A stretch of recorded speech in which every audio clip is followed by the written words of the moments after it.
First step is to make sure this bottle here is the right bottle for the particular customer running it for. Is it the right 32-ounce bottle? Is it the right color? We want to make sure it's not a 24 or a 22. It needs to be the right bottle for the right product. Is that on the bomb? Yes, it is on the bomb, but they still need to check it.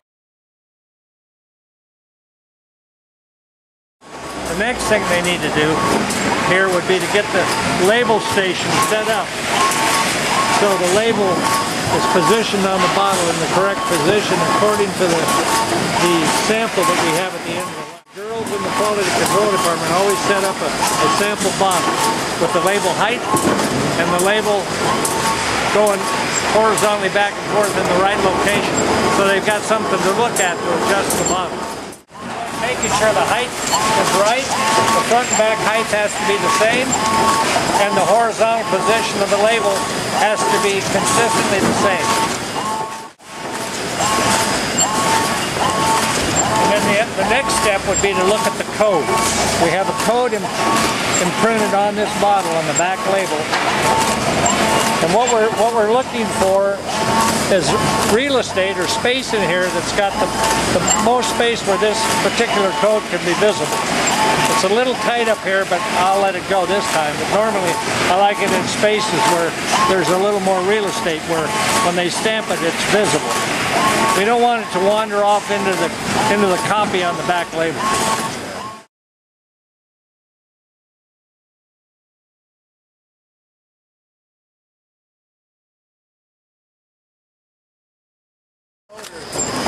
Coming back and forth.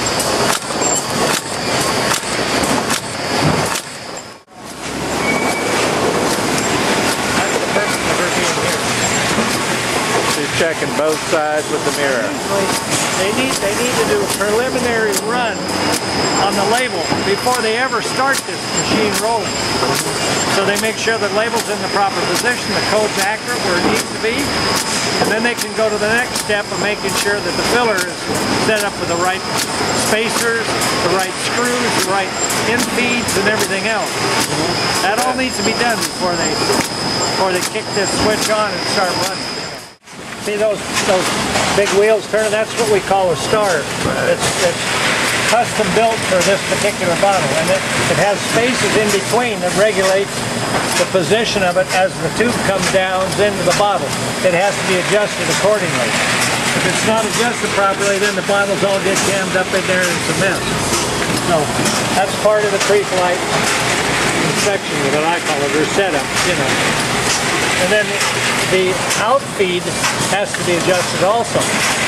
Timed, you know, with these screws here have to be timed with that to make sure everything is flowing, you know, in sync, you know.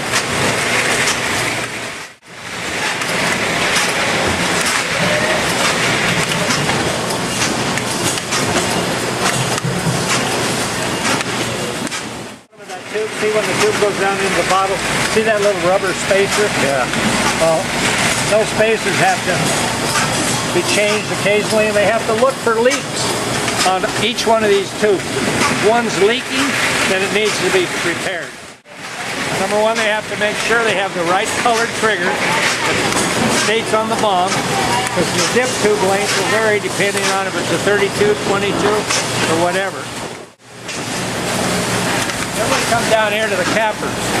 The cappers have to be adjusted and synchronized. A lot of times if they don't have these things adjusted, the wheels are tearing up the closure here. It's getting scuffed and scarred. We don't want that. That thing should be as pristine as we can get.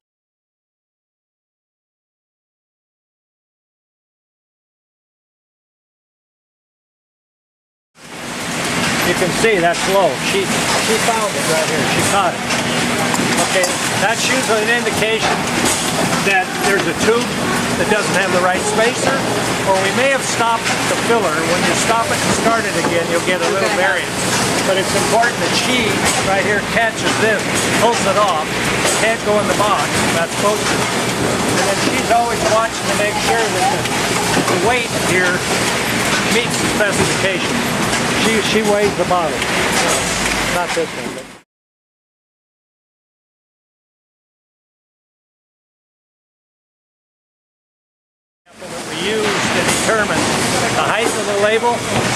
position of the label, the trigger color, and if we have different types of triggers, it'll specify on the bomb. And our girls in the quality control department create this and leave it here. And not pack it. But they can't tell what's happening on the other side of the bottle.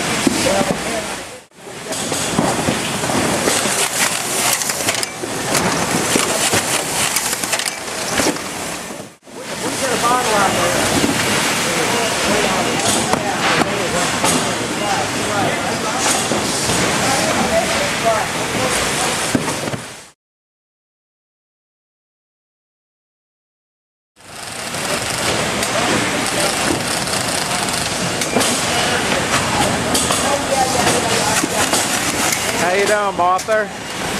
What'd you just do? Verify the labeling? Or verify the boxing and final label? Take a record of the date code and my paperwork in case they want to go back to see it. Very good. And this is the final inspection report, or is this a? Yes. Yeah. And this says in QA when you finish? Yeah, Boston had to weigh the bottles. So when I weigh them, I have to write the time, the speed, and I have to check the volume. The volume is supposed to be 946 mils. So when I weigh them, I need to check that to make sure. Good. And this is the. Yeah, this is the day code. Yeah. Okay. Thank you. Yeah.